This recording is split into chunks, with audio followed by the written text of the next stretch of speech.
যুদ্ধে মূর্তি বানাইতাম, ইলাহ হিসেবে সম্মান করতাম, চুমা দিতাম, শ্রদ্ধা করতাম, ক্ষুধা লাগলে না কুল খেয়ে ফেলতাম। এই জন্য তারা মনে করে সবকিছুর ঊর্ধ্বে রাষ্ট্র। আমরা বলি না, সবকিছুর উপরে ঈমান ও ইসলাম। এখানে আমাদের আদর্শিক দ্বন্দ্ব। তাদের স্লোগানটা দেখেন না, তারা বলে ব্যক্তির চেয়ে দল বড়, দল থেকে দেশ বড়। আমরা বলি ব্যক্তির চেয়ে দল বড়, দল থেকে দেশ বড়, দেশ থেকে আমার জান বড়, জান থেকে আমার ঈমান বড়। ঈমানের প্রশ্নে কোনো ছাড় মানবো না।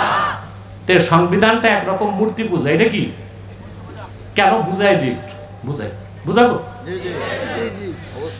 হ্যাঁ, হযরত ওমর রাদিয়াল্লাহু তাআলা আনহু তিনি একদিন হাসতেছেন, তো লোকজন বললেন, হুজুর আপনি বিনা কারণে হাসতেছেন কেন?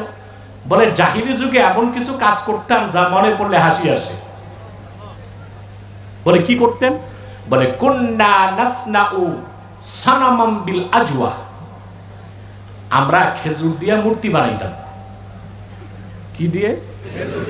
হিন্দুরা কি দিয়ে বানায়? আর জাহিলি যুগে আরবের মানুষ তো এমনি জ্ঞানী ছিল, তো মূর্তিটা বানাইতো কি দিয়া? খেজুর দিয়ে।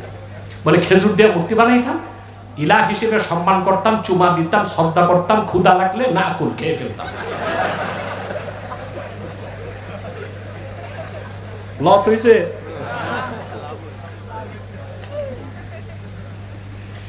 এখন যারা মানব রচিত সংবিধান, এটা তো এই যে আগের সংবিধান বাতিল হওয়ার পথে বা হবে, এটা আমরা বানাই, আমরাই খাই।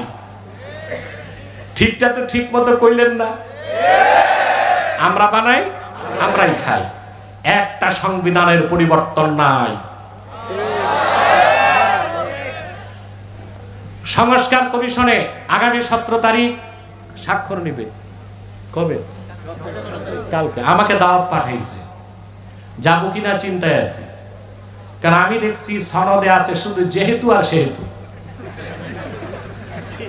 তো স্বাক্ষর দিয়ে কি করব?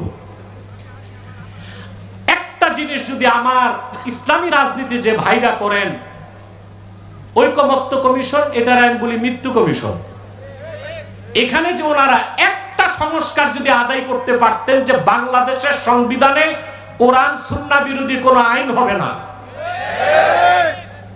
আমরা অনেকখানি আগায় যেতে পারতাম।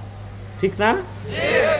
আর যদি আরেকটা সংজ্ঞা নির্ধারণ করতে পারতেন, কে মুসলিম কে অমুসলিম, কে মুমিন কে কাফের, তা নির্ধারিত হবে কোরআন সুন্নাহর সংজ্ঞায়, তাহলে অটোমেটিক কাদিয়ানীরা অমুসলিম ঘোষিত হয়ে যেত।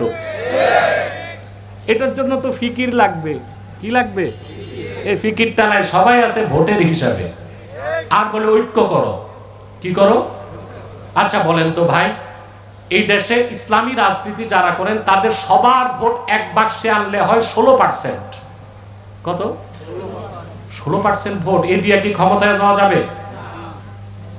এটা যদি